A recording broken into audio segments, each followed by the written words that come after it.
भीख मंगे हैं ये लोग, यकीन मानो ऑफिशियल भीख मंगे हैं पाकिस्तानी। माने ये इंटरनेशनल मॉनेटरी फंड नहीं, ये इंटरनेशनल मिलिटेंट फंड दे रहे हैं पाकिस्तान को।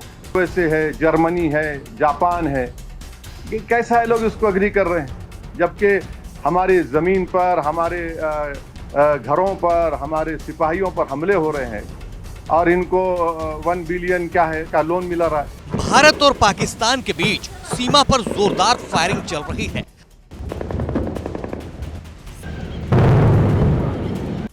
पाकिस्तान अपनी चौकियों पर फौजें बढ़ा रहा है, बॉर्डर के इलाके में सिविलियंस को निशाना बना रहा है, भारत के सैन्य ठिकानों पर मिसाइल और बम गिरा रहा है। ये तमाम हरकतें वो इस बात के जवाब में कर रहा है कि पहलगांव में 28 निहत्थे भारतीयों की मौत का बदला भारत ने उसके आतंकी ठिकानों को तबाह कर क्यों लिया। भारत ने जब पीओके में आतंक के ठिकानों पर तबाही मचाई तो आतंकियों की मैयत में पाक सेना के बड़े बड़े अधिकारी शामिल हुए। आतंकियों की लाशों को शहीदों की तरह पाकिस्तान के झंडे में लपेटा गया।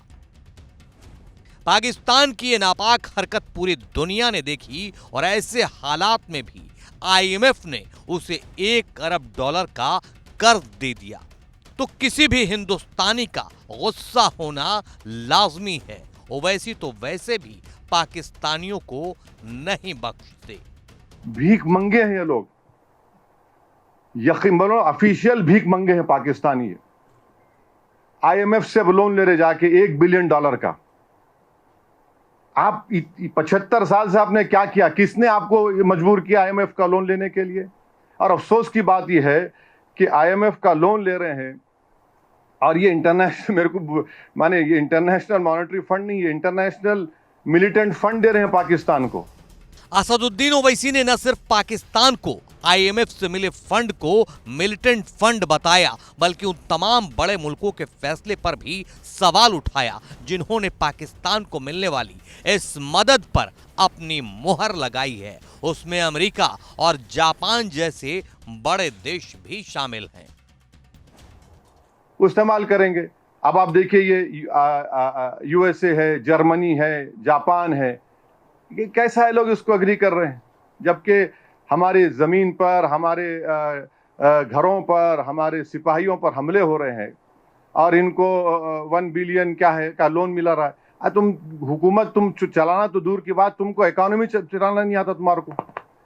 क्या है तुम्हारे पास? वहां से बैठ के आप बोल रहे इस्लाम ये, इस्लाम वो, कोई कुछ नहीं है। ये सिर्फ इनकी जारहाना गलत पॉलिसी है। यहाँ पर अमन को बिगाड़ने के लिए, यहाँ पर हिंदू और मुसलमानों में निफाक पैदा करने के लिए, और इनको ये बात पसंद नहीं आती। आप अंदाज़ा लगाइए कि भावलपुर और मुरीदकी में हमला हुआ तो जो शख्स अमेरिका में टेररिस्ट है, हाफिज अब्दुल रऊफ, ये एलईटी के सदर का बेटा, वो नमाज जनाजा पढ़ा रहा, उसके पीछे बैंड ऑर्गेनाइजेशन लोग खड़े, उनके पीछे पाकिस्तान की फौज खड़ी हुई है। तो आज भी आप, कल रात में हम देखे श्रीनगर के एयरपोर्ट के करीब ड्रोन्स आ गए। तो आप और हम हैदराबाद में बैठकर अंदाजा भी नहीं कर सकते, बल्कि भारत के दूसरे मुकामात पर जो लोग बैठे हुए हैं वो अंदाजा भी नहीं कर सकते कि कैसे बहादुरी के साथ हमारी फौज उनका मुकाबला कर रही है और कैसे बहादुरी के साथ और सब्र के साथ जम्मू कश्मीर के बॉर्डर पर बसने वाले लोग, पंजाब के बॉर्डर पर बसने वाले लोग और राजस्थान के बॉर्डर पर बसने वाले लोग जो हिम्मत से इन तमाम मसाइब और मुश्किलात का सामना कर रहे हैं।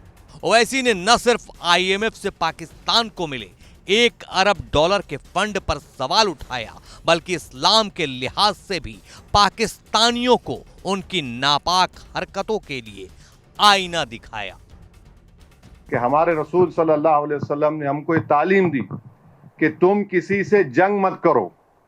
ये हदीस है, ये तुम किसी से जंग मत करो, मगर अगर कोई तुमसे जंग करता है तो साबित कदम रहो। तो हमको अब साबित कदम रहना है। ये सवाल कोई हिंदू मुसलमान का, ईसाई का, बौद्ध का नहीं है। बार बार ये लोग बोल रहे कि इस्लाम की जंग हो रही है भारत से। कौन सा इस्लाम है तुम्हारा, बताओ?